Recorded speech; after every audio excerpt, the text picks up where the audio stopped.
OBC को संवैधानिक अधिकार हमारे प्रधानमंत्री ने दिया। आप मांग रहे हो, आपका डिमांड क्या है? सारे अपोजिशन के लोगों ने, अखिलेश यादव जी से लेकर सारे लोगों ने कहा कि ओबीसी महिलाओं को रिजर्वेशन चाहिए।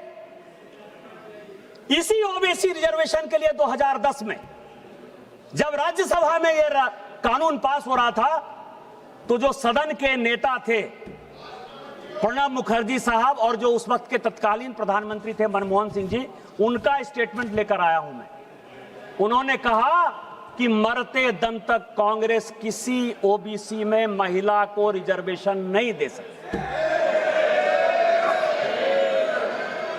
इसी शेड्यूल कास्ट शेड्यूल ट्राइब के प्रमोशन के रिजर्वेशन के लिए जब इसी लोकसभा में कानून आया, तो समाजवादी पार्टी के, सुनिएगा अखिलेश जी, आपके सांसद यशवीर सिंह जो शेड्यूल कास्ट थे, उनको इसी वेल में मैडम सोनिया गांधी ने पीटा। आप आदिवासी की बात करते हो, शेड्यूल कास्ट की बात करते हो, किस तरह की बात कर रहे हो? और 2011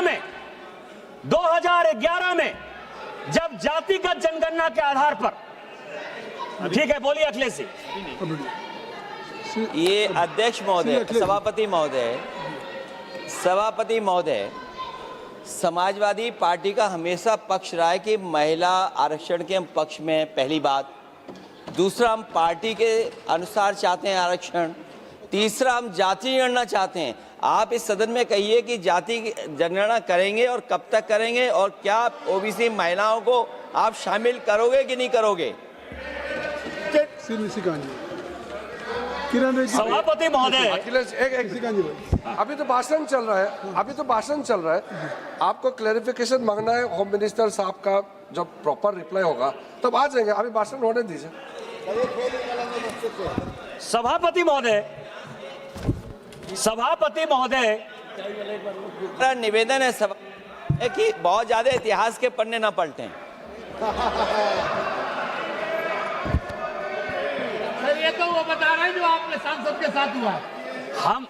हम जिस भूल गए थे, याद तो दिलाना पड़ेगा। हम जिस संस्कार को मानने वाले लोग हैं, वो एक मंत्र पढ़ते हैं, ओम सहना भवतु सहना भुनक्तु सहवीर्यं करवावहे तेजस्विनामधित मस्तु माद विद्विषावहे। हमारे लिए schedule caste, schedule tribe, OBC, forward, backward सब बराबर है। हम उसके सबके कल्याण के लिए काम करते हैं। मैं सभापति महोदय बताना चाह रहा था, इसी 2011 में जब जनगणना स्टार्ट हुई, जिसका कि ये बेस ईयर है, उसके लिए मुलायम सिंह यादव जी, अखिलेश जी मुख्यमंत्री बनकर चले गए थे। लालू प्रसाद जी, मुलायम सिंह यादव जी और हमारे पार्टी से गोपीनाथ मुंडे जी, हम लगातार जातिगत जनगणना की बात करते रहे, लगातार इस पार्लियामेंट को ठप करते रहे। और उसमें सोनिया गांधी जी का बयान है, प्रणब मुखर्जी जी का बयान है, मनमोहन सिंह जी का बयान है, चिदम्बरम जी का बयान है। ये 4 बयान लेकर मैं आया हूं, और उन चारों ने कहा कि ये जातिगत जनगणना की। अच्छा, एक मिनट अखिलेश जी क्या कह रहे हैं? ये जो सभापति महोदय श्लोक पढ़ रहे हैं, नहीं, बात सुनिए, लोग बैठ जाए और लोग बिठा दिए, सबको बिठाइए तब मैं आपको अलाउ करूंगा ना। आप सब लोग बैठ जाएं, मैं आपको अलाउ कर रहा हूं। उनको मैंने बिठा दिया, आप लोग बैठ जाएं, तब मैं आपके नेता को अलाउ करूंगा। अगर आप नहीं बैठेंगे तो मैं निशिकांत जी को खड़ा करूंगा, आपको अलाउ करूंगा। लेकिन बैठ जाओ, अवधेश जी आप बैठ जाइए, आप सभी, बीरेन जी आप बैठ जाइए, बीरेन जी बैठ जाइए, सभी लोग बैठ जाइए, सरोज जी बैठ जाइए। मैं आपको समय दे रहा हूँ, नहीं मैं आपको समय दे रहा हूँ। एक मिनट, हाउस को इन ऑर्डर कर लीजिए। महोदय, मैंने उनका श्लोक सुना, श्लोक पे मैं कहना चाहता हूँ। बोलिए सभापति महोदय, विवाद की बात नहीं है, संवाद की बात हो रही है। कोई बात माननीय सदस्य ने कहा, मैंने जवाब दिया, माननीय सदस्य ने श्लोक पढ़ा।